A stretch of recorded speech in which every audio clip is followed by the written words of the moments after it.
I have said since January 6th that I will do whatever it takes to ensure Donald Trump is never again anywhere near the Oval Office, and I mean it. U.S. Congressman Liz Cheney goes down swinging after losing her bid for re-election. Plus, we'll have the latest on the Trump investigations. Hello, I'm Nathan King, sitting in for Nana Naidu, and this is The Heat.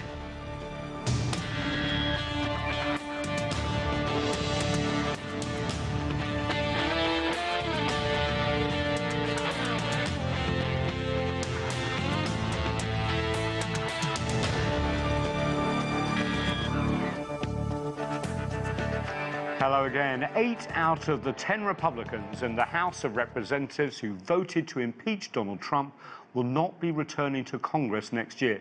4 opted to retire. The remaining 4 lost their Republican primaries.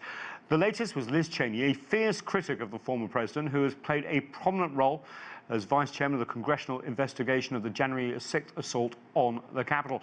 Cheney's defeat comes as the Justice Department's investigation of Trump's alleged mishandling of classified documents and other investigations are all heating up. There's a lot to talk about. Let's get straight to our panel. Gene Rossi is a former US and federal prosecutor. Brandon Brice is columnist and host of the Brice is Right radio program.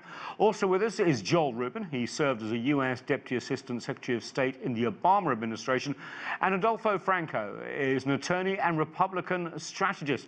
Adolfo, I think I'd like to turn to you because I scratch my head sometimes when I see Republicans and how they're behaving, but, you know, I'm not originally from this country, but we have essentially Donald Trump still in charge of the Republican Party in spite of the fact he's being investigated on, I forget how many levels. What's the logic here, or is there no logic?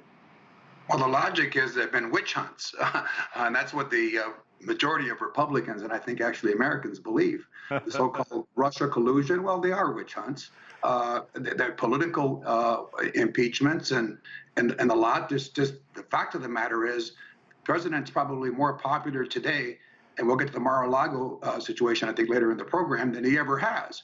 Now, you started the program off correctly. Anybody in the Republican Party that has opposed Donald Trump, the 4 retirements are forced retirements. They would have been defeated, has been defeated. So the fact of the matter is, the Republican Party is with Donald Trump because they believe in Donald Trump's policies, and they believe these have been absolutely political persecutions. And this is the last episode. Every time one of these happens, he becomes more and more popular. Yeah, I mean, a lot of people, I must admit, abroad are scratching their heads. And I kind of just people want to push... abroad don't vote in the United States. Yeah, no, of course. But we do watch. And I just want to say that, I just want to push back on what you just said, because Liz Cheney voted with Donald Trump, what, 93% at the time? I mean, the fact that Democrats are cheering on a Cheney would have just been inconceivable a couple of years ago. Let's listen to it, because, you know, this is someone who may be just saying what she thinks rather than actually not saying what they think and hope they're going to get re-elected. Let's take a listen. To believe Donald Trump's election lies, you must believe that dozens of federal and state courts who ruled against him, including many judges he appointed, were all corrupted and biased, that all manner of crazy conspiracy theories stole our election from us, and that Donald Trump actually remains president today. As of last week, you must also believe that 30 career FBI agents who have spent their lives working to serve our country abandoned their honor and their oaths and went to Mar-a-Lago not to perform a lawful search or address a national security threat, but instead with a secret plan to plant fake incriminating documents in the boxes they seized. This is yet another insidious lie. Joel Rubin, I want to come to you. You served in the Obama administration. I'm sure the word Cheney didn't have the same effects it did back then. I mean, from a Democratic point of view, and someone who's been close to a lot of people in the current administration, is there head scratching that, as Adolfo Franco said, that Trump's approval ratings go up every time he seems to be served another warrant? Well, Nathan, first and foremost, Liz Cheney is an honorable individual and an honorable American. I actually served as a career official at the State Department when Liz was one of our senior officials. And she was strong and tough. And unfortunately, the Republican Party has decided strong and tough and principled and conservative just doesn't matter anymore. You know, Donald Trump lost in 2016 by 3 million plus votes. He lost again in 2020 by more than 7 million votes.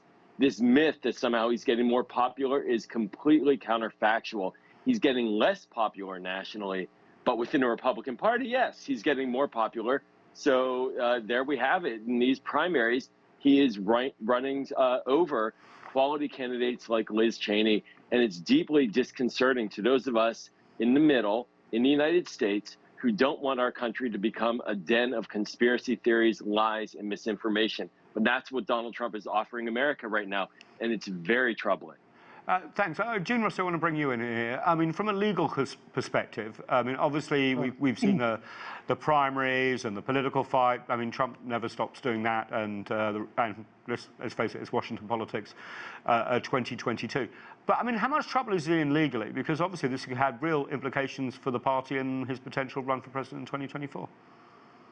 Well, I worked for the Department of Justice for almost 30 years, and I did a lot of grand jury investigations, put a lot of search warrants under seal pre-indictment. And I have to say, you're less than an objective observer if you don't conclude that Donald Trump's search of his home was a red flag and a loud gong that likely early next year, possibly, he could face charges. He may not face charges, but the risk and the chances of him facing charges are much higher than they were a year ago. I want to add this, though. Yeah. Alan Weisselberg will be pleading guilty. Sorry, just to clarify for our viewers, he is the former chief operating officer of the Trump Organization. Is that correct? He is the brain, accounting brain of Donald Trump and the Trump org. Right. He is pleading guilty to over 10 serious felonies in New York State, and he's agreed to cooperate. Now, to be fair, he has agreed not to speak unkindly yet about Donald Trump, but he's agreed to cooperate against the Trump org. That is not a good look. I did 11 years with the Department of Justice doing civil and criminal tax cases. I can tell you this. The Trump Organization had 3 sets of books, one for the banks, one for the insurance companies, and then the one they kept in a safe, no pun intended, that was accurate. Okay. And Donald Trump knows that there's a problem with Alan Weisselberg cooperating. Okay, can I just use your legal brain just to follow up quickly? So we've had the raid on Mar-a-Lago, maybe nuclear secrets, maybe something on President Macron, maybe just a love letter from Kim Jong-un. I mean, you know, we've got the investigation into Georgia about vote tampering. That's also going to be in other states as well. We've got the investigation, as you said, into his business practices in New York. What's the most likely to get? Oh, in January 6th committee, of course, I forgot that. And so, what's most problematic for Trump at the moment? The most problematic for Mr. Trump, or President Trump, I still show respect. Well, he's former president, isn't he? And I think this is something we should get right, because it does actually have a lot of weight, especially considering the big lie and stuff like that. Well, here's the thing. I still call him President Trump. Right. I show respect for the office, maybe not for the man. So President Trump faces probably the greatest risk is the charge that is easiest to prove, allegedly, by the Department of Justice. If I were with DOJ right now, I would go first if I had the evidence, with the easiest charge to prove. And right now it appears to be espionage, altering evidence, and classified information violation, the records keeping. Those are the 3 easiest right now. But he has 2 or 3 others that are percolating out there. You just listed them. Okay. Well, Brandon Brice, I want to bring you in, because this potential rap sheet from an anchor position where I am looks quite long. I mean, are Republicans willing to stick with this man way into the primary season after we're going to have after the midterms? I mean, what would it take do you think, for people to sort of say, well, maybe we should look for someone else to lead us in 2024, like a Ron DeSantis or something? Well, what's interesting is, and let's be first and clear, you're innocent until you're proven guilty. And so nothing's been absolutely. Although I just want to just add one thing, Brandon. I mean, the behaviour of an ex-president generally is quite exemplary. I mean, there have been a couple of exceptions. But, removing documents, doing the sort of things that he's done, I mean, that's not normal either. But you're right, innocent until proven guilty. But, here's what's interesting, and I want to go back to one thing that my colleague mentioned earlier, is that this is the problem where, there used to be something called the Big Tent. And now what it's become is, yes, you may have won the battle and winning the primary, but the biggest test is going to be, can you win the general? Right. And I think what's interesting is that, and listen, whether you're for Trump or against him, the real test is going to be in November when voters come to say, are we ready?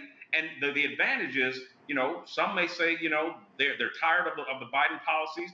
The economy is in shambles. Right now we're looking at conflicts with China and Iran and Ukraine. But it comes back to pocketbook politics. And the reality is, can the GOP sustain in the general election and pull those independent voters, which we know now makes up about 44% of that populace? If they can do that, we'll see it. We'll see possibly a turn in the midterms. If not, then you'll see that, at the end of the day, Donald Trump's only good for the primary. That's really interesting. Adolfo, can you pick up on this? Is the Trump GOP party essentially a cult now that just follows one man and can't really win in the middle where it really matters in American elections? If that's true, then Ronald Reagan had a cult. Absolutely not. He's an extraordinarily popular, consequential figure. I think, in fact, to pick up on this theme just for a moment on the November elections, I think you're going to see President Trump run for election, and you will see that his message is going to be Ronald Reagan's message. Are you better off than you were 4 years ago? Just with respect, and I hate to jump in, but Ronald Reagan won 2 consecutive terms, won states that Republicans don't normally win, and was not facing, I mean, there was Iran-Contra, but not facing the sort of controversy after one term that this president was facing. And let's face it, President Trump lost the election and lost seats in the first term in the midterm. So it's not exactly the same. If you watch other media than this program, you will see that the controversies are Hunter Biden, the Biden family, questionable. Hunter Biden's not running for president, sir. And you don't do programs on that. I mean, you don't do programs on the big lie, which is Stacey Abrams claiming she's still governor of Georgia. Okay. She's been certified. Okay, I'm going to stop there. I'm just going to ask you. You have a skewed view. With all due respect. With all due respect, sir, can I just say one thing, please? Just to get us back on track. Okay, you're going to keep talking? Okay. Do you believe the election of 2020 was stolen from Donald Trump? I believe there are irregularities that are stolen. No. That's not the question I asked. Don't muddy it. Yes or no? Do you believe Joe Biden is the legitimate president of the United States? I have never questioned Joe Biden being the legitimate president, but that's not what the program is. The program is whether Donald Trump still has support in the Republican Party. Well, he will have a future. But to have people like Obama officials call himself a centrist, I know Liz Cheney personally. I know what the Cheneys were called when I worked in the Bush-Cheney administration as a political appointee, and they certainly were vilified and called fascist and the worst things by the people that now claim to like these people. Okay. This narrative, by the way, you have to hear this prosecution, which is we've heard, he's going to be prosecuted, and your guest is right. You have drawn the assumption that Donald Trump is guilty. Your guests have drawn that assumption, and you're doing political persecution. Since you were so concerned about viewers abroad, this country is turning into a banana republic for the persecution of a former president. Well, hang on a minute. Okay, you can have your opinion, but we did say, both Brandon and I, innocent until proven guilty, and of course the FBI, went through the proper channels and all this. Well, Donald Trump. Yeah, sorry, Joel, come in. Joel, come in here. Joel wanted to say something. I'd like to hold Donald Trump to his standard of what a guilty person is. Remember, many times Donald Trump on the campaign trail would say, if you take the fifth, what are you hiding? You must be guilty. Well, he just took it over 400 times. That's in the New York case, yeah. Financial crimes case. All right, so Donald Trump knows he's guilty. Okay, Adolfo, can you just keep quiet for a second? Thanks. By Donald Trump's standard, he is guilty of crimes. Period. Oh, God. That's it. What a program. I think that what we have to ask ourselves is, as Americans, Do we want to have candidates running for public office who are known to be taking classified information through the front door of the White House into the back door of their personal home and sticking a padlock on it? Is that what we want in our executives? Well, President Clinton took $28,000 worth of furniture. Excuse me. I let you speak, and I'm going to be very clear here that the FBI executed a legal search warrant signed off by a judge. This was not a conspiracy. This was not some kind of hostile maneuver by Democrats. Okay. This was rule of law. Joel. And I think that's what's so frustrating. Rule of law actually does matter. Joel, I'm going to let Leon Panetta speak for you. He's the former, as you know, Obama Secretary of Defense, CIA Director. This is how he explains the latest raid, if you can call it that, on Mar-a-Lago. Let's have a listen. The reality is that there is a process for declassifying information.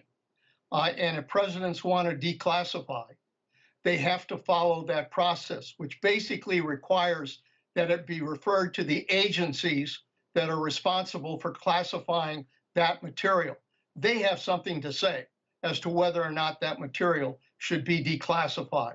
So there is nothing that I'm aware of that indicates that a formal step was taken by this president to, in fact, declassify anything. Right now, this is pretty much BS. Well, Gene, I just want you to pick up on the legal process here, because obviously there is a legal process, and you said these espionage charges might be, if there are charges, might be the lowest hanging fruit, if you like, for the Justice Department. But of course there are political considerations as well. I mean, we saw the Attorney General Merrick Garland come out and comment on this investigation. That never normally happens at these high-level investigations. And of course, you know, from the allegations that we've heard from others, from Adolfo on this show. So weighing up the politics and the process here, could it be that they essentially settle with Donald Trump to avoid the sort of constitutional collision that we seem to have every couple of months in this country? No, and I'm gonna praise Merrick Garland here. The last couple of years, last few months, I was very critical of him because I was a very aggressive prosecutor, no doubt about it. And I had the impression that Merrick Garland was moving a little bit too slowly, maybe even timidly. I was wrong. But I do want to stress this.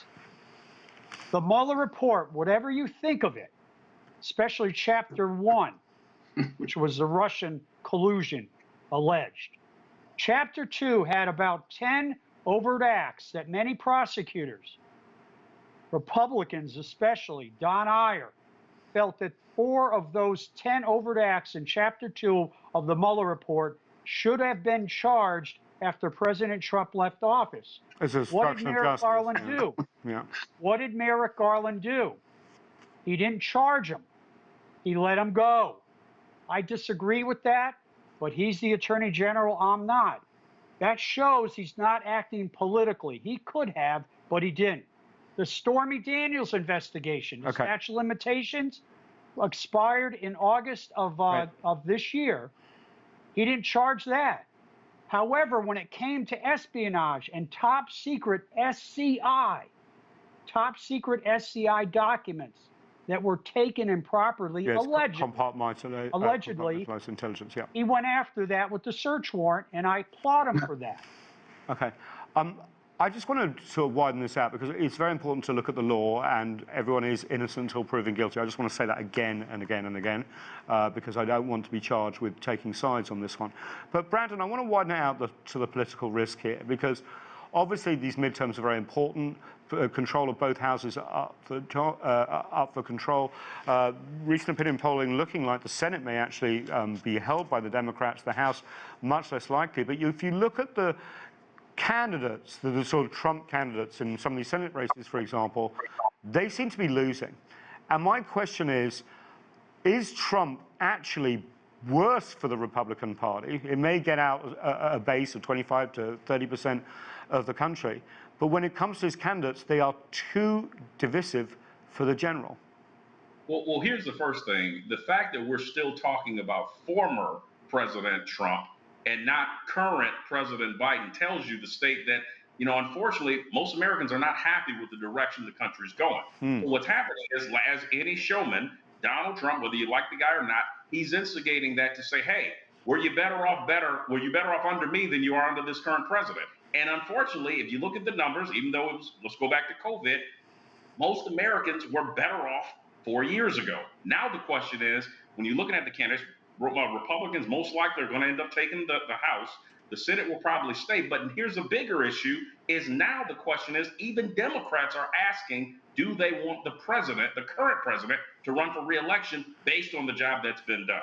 Do Republicans then, just to turn that, want Donald Trump to run, do you think? Or do you think, instead of looking backwards to the big lies, the election fraud that he has allegations in for the previous election, do people want to move on? And I'm going to address this to Adolfo, because we've seen Vice President Mike Pence come out and say, look, stop criticizing this FBI raid. Let's focus on the forward. And I may even be tempted to testify in front of the January 6th committee. Right. And, he said it in front of a political audience that, let's face it, suggests he might be running for president. So I'm just thinking, if I was a Republican, you've got these names that are popular in the party, Mike Pence, although probably less popular than he was prior to January 6th. You've got Ron DeSantis in Florida.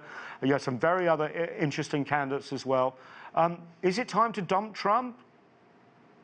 Well, with all due respect, this is a broken record program. I've been hearing this. Well, this is the political process in the United States. Let me answer your question. The answer is that's up to the Republican voters. And the clear message, and all the polls indicate, heck no. President Trump remains enormously popular. I disagree that's 25 to 30% of the electorate.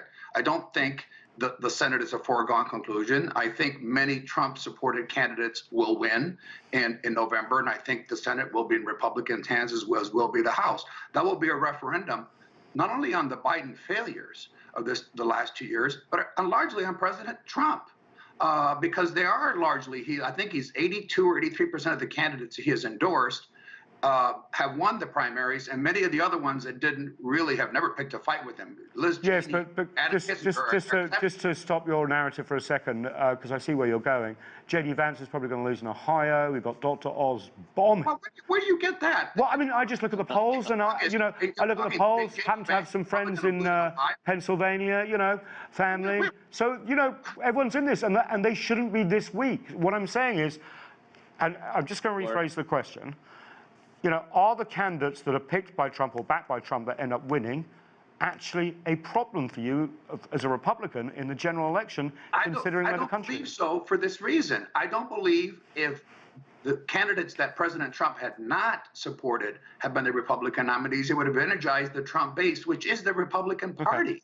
That is the bottom line. You're trying to suggest that Donald Trump is in a vacuum all by himself. The Republican Party today is 100, almost 80, 90% behind President Trump, enthusiastically. So if you put candidates such as Liz Cheney and Adam Kissinger, who's retiring, whatever, as Joe, I'm going to bring you. They will lose in the general election. Okay, they're not going to get voters. Adolfo, I think even though you said that this is not a great show and everything, I think you've had the most time. So I'm going to be a bit fairer and put it over to Joel and say, let's flip it the other way. Joe Biden beat Donald Trump, right? Is Donald Trump a good gift for if Biden wants to run again? Because essentially, that could happen. Yeah, I mean, first of all, Hillary Clinton beat Donald Trump in the popular vote. Yeah, I wouldn't dial that hill, but anyway. Timeline here. Yeah, 2018, maybe leave that Democrats took Congress under Donald Trump. And in 2020, Democrats took the Senate and the White House. So Donald Trump is a perpetual loser. But for some reason, the Republican Party of the electorate seems to think he's a winner. He has this magic gift of ensuring that moderates the Republican Party. And that's what's happening. And so we're seeing, like you're pointing out, Pennsylvania throwing Florida there as well as another that's tight with Rubin recently. Val Deming's up by 4. You know, Joe Biden also, compared to 2 years ago, sure, I'll take today over 2 years ago when several thousand people were dying every day, the economy was in tailspin, and the president in the White House was saying drink Clorox. I would take this president over that. And I think that Joe Biden, let's be honest here, he has gotten more through Congress that is productive than any president in their first 2 years in office. Okay, so Joel, Adolfo, I asked the questions. Joel, Biden's deeply unpopular. Gas prices have been on a tear. They underestimated inflation. They still have a legacy of not being able to communicate. You're talking even a couple months ago. Yeah, okay, but you know, you look at a president over his period in office, right? And there's going to be a referendum, unfortunately, on the White House, even though they're not up for re-election in the midterms. This is what always happens. Why is his opinion rating so low compared to an energized Donald Trump, who, frankly, is in so much legal jeopardy, and yet he can energize his own party while out of office? That must be a serious concern for Democrats going forward. It's a fair question. And first of all, in midterms, the president's party in the White House always tends to lose as a check. That's just how Americans, we like to vote. But that said, President Biden, his sagging numbers in many ways reflected a concern amongst the base. Now, Donald Trump, he owns his base, without a doubt. And Joe Biden actually is more to the center from the Democratic Party. But what has happened in the past several weeks with these bills getting through, I kid you not, enthusiasm is on a sharp incline. And then going to gas prices, they've dropped by 20% in the past month. Inflation is on the decrease. Unemployment is at 3.5%, a historic low. So there's a lot that enthusiasm-wise was that Biden hit his bottom point. He is now on the uptick. Okay, well, you know, Rive, that hopey, changey thing, because obviously it's very close. I just want a yes or no answer from all of you. Let's start with you, Adolfo, and please do keep to a yes or no. Will Donald Trump be indicted, in your opinion? Of course not. Okay, Joel? 0%. Joel? Oh, yeah. And obviously, Brandon? Nope. Nope, that's an emphatic no. Perhaps let's end with the attorney. Gene Rossi, yes or no? Yes. Well, fascinating discussion. I like it when it gets a little spicy. Adolfo, if you ever need an anchor chair job, I think it's you'd definitely definitely make the final round of interviews. You're an excellent anchor. You know, well, I mean, you know, you're very good at interjecting. I think you really have honed that one. And you know, I just want to say, when I push back, it's usually because someone's pushing hard. You're great, Nate. Yeah, I really appreciate all of you coming on, and I do like to keep the conversation heated but civil. And it's always nice to leave when everyone's smiling. That's it for this edition of The Heat. I'm Nathan King, Washington, D.C. Thanks so much for watching.